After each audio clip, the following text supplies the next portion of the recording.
আল্লাহ পাক যখন বললেন যে আমি পৃথিবীতে মানুষ সৃষ্টি করতে চাই, ফেরেশতারা বললেন মানুষ সৃষ্টি করবেন পৃথিবীতে, তাহলে তারা কি পৃথিবীতে থাকবে নাকি পৃথিবী থেকে আবার চলে আসবে? কেমনে নিয়ে আসবেন? আল্লাহ পাক বললেন আমি মানুষকে সৃষ্টি করার পর মৌত সৃষ্টি করব, যেতে থাকবে আর আসতে থাকবে। যখন পৃথিবীতে জন্মগ্রহণ করবে তখন আমি তাকে মৌত দান করব, মৃত্যুর মাধ্যমে আমি তাকে আবার আমার কাছে নিয়ে আসবো। তখন ফেরেশতারা বললেন তাহলে মানুষ কেমনে বাঁচবে? একটা মানুষ যদি জানে যে জন্মিলেই মৃত্যুবরণ করতে হবে, তাহলে কিরকম তার জিন্দিগিটা কেমন লাগবে? মনে হয় না তার জীবনযাপন ভালো লাগবে। আল্লাহ পাক বললেন আমি তার ভিতরে একটা আশা তৈরি করব। সে জানে না যে কত বছর বাঁচবে, কিন্তু তারপরও সে আশায় আশায় বাঁচবে। রাসূল আকরাম সাল্লাল্লাহু আলাইহি ওয়াসাল্লাম হাদিসের মধ্যে রেখা অঙ্কন করে দেখিয়েছেন যে মানুষের হায়াত থাকবে এরকম ছোট্ট একটা গোলাকারের মতো, কিন্তু তার আশা থাকবে হলো তার থেকে বেশি। একটা মানুষ 100 বছর বাঁচবে, তো তার আশা থাকবে 1000 বছরের। আশা নিয়েই তো মানুষ বেঁচে থাকে। আমি আমার নিজেকে দিয়ে উদাহরণ দেই বোঝানোর জন্য। আজকে আমার টাকা পয়সা নাই, গাড়ি নাই, বাড়ি নাই, সুখ নাই, শান্তি নেই, অসুখে আছি, গরিব।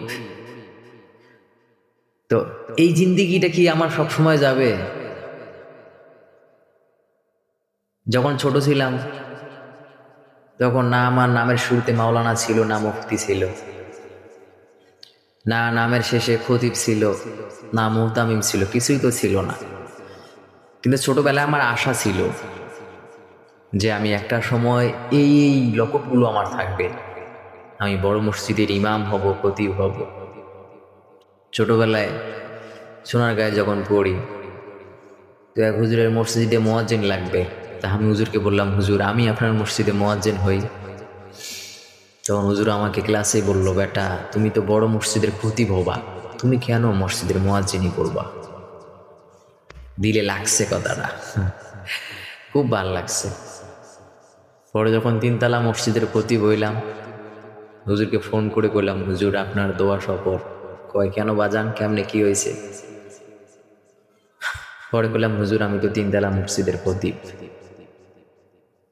দারুন নাজাত কওমি মাদ্রাসা প্রতিষ্ঠা করলাম, নামের শেষে লাগাইলাম মুহতামিম, মুফতি মুসা ইব্রাহিম মুহতামিম, দারুন নাজাত কওমি মাদ্রাসা কেরানীগঞ্জ, ঢাকা।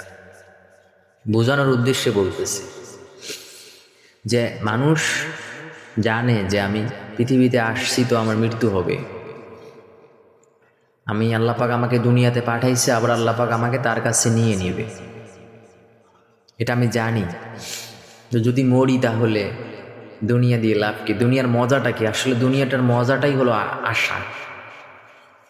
দুনিয়াতে আপনি যত মজাদার, যত সুখ শান্তির জিনিস আপনি পাবেন, সব থেকে বেশি যে শান্তির জিনিসটা আপনি পাবেন, মজাদার যে জিনিসটা দুনিয়াতে পাবেন, সেটা হলো আশা। কেমনে?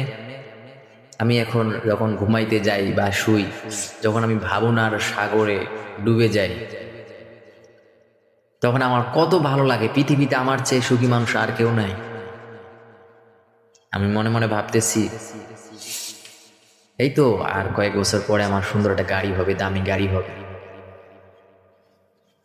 মোটামুটি আলিশান একটা বাড়ি হবে, আমার ঢাকা শহরে বাড়ি করব। বাস এগুলো নিয়ে আমি ভাবতেছি, ভালো লাগতেছে, আমার সুনাম সুখ্যাতি হবে, ভাবতেছি ভালো লাগতেছে। এই জন্য পৃথিবীতে যত মজাদার আপনি সুস্বাদু যত জিনিস পাবেন, সব থেকে বেশি সুস্বাদু অমৃত হলো মানুষের আশা, মানুষের ভাবনা। মানুষ আশা নিয়েই মানুষ বেঁচে থাকে। তো এরকম নিজেকে দিয়ে উদাহরণ এই কারণে দিলাম যে আজকে আমি গরিব, আজকে আমার টাকা পয়সা নাই, গাড়ি নাই, বাড়ি নাই, তো আমার আশা আছে কি যে আজকে না হোক কয়েক বছর পর হলেও তো হবে, তো হবে, তো হবে, এটা আমার আশা। ঠিক এরকম আল্লাহ পাক বললেন যে আমি মানুষকে মৌত দান করব, আর মানুষে যে পৃথিবীতে বসবাস করবে, কি নিয়ে বাঁচবে, সেটা হলো আমি আশা তাদের অন্তরে পয়দা করে দেব। যে মানুষ আশায় আশায় বাঁচবে, যে আজকে আমার অভাব আছে, আমি অভাবে পড়ছি, তো একদিন না একদিন আমার অভাব দূর হয়ে যাবে, আমার সচ্ছলতা আসবে, আমি ধনী হব। মানুষ এই আশা নিয়ে বাঁচবে। আল্লাহ পাক রব্বুল আলামিন এই কারণেই আমাদেরকে পৃথিবীতে পাঠাইছে, যে বান্দারা পৃথিবীতে যারাই তোমরা যাবে, কুল্লু নাফসিন যায়িকাতুল মউত, তোমাদের প্রত্যেকেরই মৃত্যু হবে। ওয়ালিকুল্লি উম্মাতিন আজাল ফাইজা জাআ আজালুহুম লা ইস্তাখিরুনা সাআতান ওয়া লা ইস্তাকদিমুন। এক সেকেন্ড আগেও হবে না, এক সেকেন্ড পরেও হবে না। মৃত্যু অবশ্যই আসবেই, আসবেই। সময় যখন হয়ে যাবে তখন মৃত্যু আসবে। এই জন্য আল্লাহকে রাজি করা খুব সহজ। পৃথিবীতে যত খুব সহজ কাজ আছে, সব থেকে সহজ হচ্ছে আল্লাহকে রাজি করা, খুশি করা।